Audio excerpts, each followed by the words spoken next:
Your muscles are completely wrecked. You are staring at two options sitting on your floor right now: the foam roller, which looks like a giant piece of packing material, and the massage gun, which looks like a power drill. They both promise to fix your pain and speed up your recovery, but here's the truth: they do completely different things to your body. Let me show you exactly which one actually deserves your money and which one will actually fix your specific pain. Let's get into it. Mechanism of action. We need to talk about what is actually happening to your muscles when you use these tools. Let's start with the massage gun. This device relies on something called percussive therapy. Picture a tiny rapid-fire hammer striking your muscle tissue over and over again. It sounds aggressive, it looks aggressive, but that rapid striking motion does something very specific. It desensitizes the area. It drives blood flow deep into the tissue and tricks your nervous system into relaxing the muscle. The speed of the strikes actually overrides the pain signals your body is sending to your brain. It is like rubbing your elbow right after you hit it on a door frame. The friction distracts your brain from the pain. The massage gun does that on a massive scale. It is fast, and the relief feels almost immediate. The foam roller takes a completely different route. It uses a technique known as myofascial release. Think of your muscles like a bundle of wires. The fascia is the tight casing wrapping around them. When you train hard or sit in bad postures, that casing gets glued down and sticky. It restricts your movement and makes you feel stiff. A foam roller uses your own body weight to apply sustained, heavy pressure across that tissue. You are physically ironing out the wrinkles in that fascia. It is not tapping your muscles to distract the nervous system. It is slowly crushing the tension out of them. It forces the tissue to unbind and slide smoothly again. It is a slow, mechanical process of flattening out the knots. Precision and targeting. Bottom line, this is where the divergence really happens. If you have a highly specific, localized knot right in the middle of your calf, a massage gun is your best friend. It acts like a sniper rifle. You can take a pointed attachment, dial up the speed, and press it exactly into that one miserable spot without affecting anything else around it. You get pinpoint accuracy. You can work around delicate joints. You can dig into the deep tissue of your glutes or the arch of your foot with total control. If you have a knot the size of a marble, the massage gun can find it and destroy it. Try doing that with a foam roller. It is virtually impossible. The foam roller is the shotgun approach. It is built for broad strokes across large areas of the body. It is fantastic for sweeping out the massive muscle groups like your quads, your hamstrings, and your upper back. It covers ground quickly. But if you try to target a tiny knot under your shoulder blade with a big foam cylinder, you are going to end up rolling around on your floor looking completely ridiculous and missing the spot entirely. The roller simply cannot dig into the small crevices of your body. It is too broad and too blunt. You use it to treat the whole neighborhood, not a specific house. Effort and ease of use. This is probably the biggest practical difference for most people, and it dictates whether you will actually use the thing you bought. A massage gun is passive. It requires almost zero effort. You can sit on your couch, watch a movie, and let the motor do all the heavy lifting.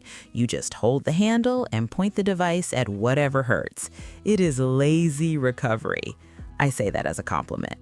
When you are exhausted from a long day, lazy recovery is exactly what you want. You do not have to break a sweat to get the benefits. You let the technology do the work. A foam roller, on the other hand, is active. It requires physical work.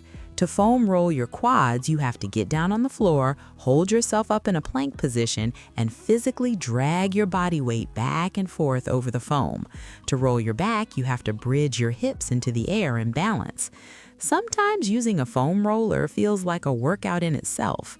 If you just finished a grueling leg day, the last thing you might want to do is hold a plank for 5 minutes to roll out your legs. You have to actively participate in the process. You have to support your own weight. Because of this, the massage gun wins the convenience factor by a landslide. Cost and accessibility. Let's talk money. There is a massive gap here. A foam roller is essentially a dense tube of plastic or foam. You can pick up a highly effective, incredibly durable one for 20 or 30 bucks. It never runs out of battery. It never needs a software update. There are no moving parts to break. You buy it once and it will probably outlive you. You can drop it down the stairs and it will be fine. It is the ultimate budget-friendly mobility tool. Everyone can afford to have one in their home. Massage guns are a totally different story. You are buying a motorized device with a battery, multiple speed settings, and interchangeable heads. You can find cheap knockoffs for $50, but the ones worth buying usually start around $150 and easily climb past $400. The high-end models give you a stronger stall force, which means the motor will not stop when you press hard into your muscle. Plus, like all electronics, the battery will eventually degrade, the motor will eventually burn out. It is a real financial investment compared to a piece of foam. You are paying a premium for the motor, the convenience, and the targeted relief. Portability. If you travel often or like to take your recovery gear to the gym, size matters. Massage guns are surprisingly dense, but most modern ones come in neat, compact carrying cases.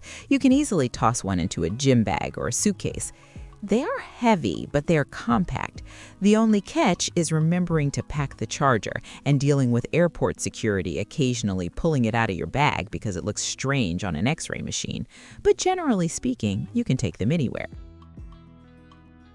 Foam rollers are extremely lightweight, but their geometry is terrible for travel. A standard 3-foot roller takes up half a closet, let alone a suitcase. Even the shorter travel rollers are bulky cylinders that do not pack well. They take up valuable real estate in your luggage. Try putting a foam roller in a backpack and you will quickly realize how annoying the shape is. Unless you buy one of those specific hollow rollers designed to stuff your clothes inside, the massage gun is much easier to travel with. A foam roller usually stays at home or stays at the gym. The verdict. You do not necessarily have to choose just one because they solve different problems. If you want broad, sweeping mobility work before a workout, or you want to iron out large muscle groups for $30, buy a foam roller.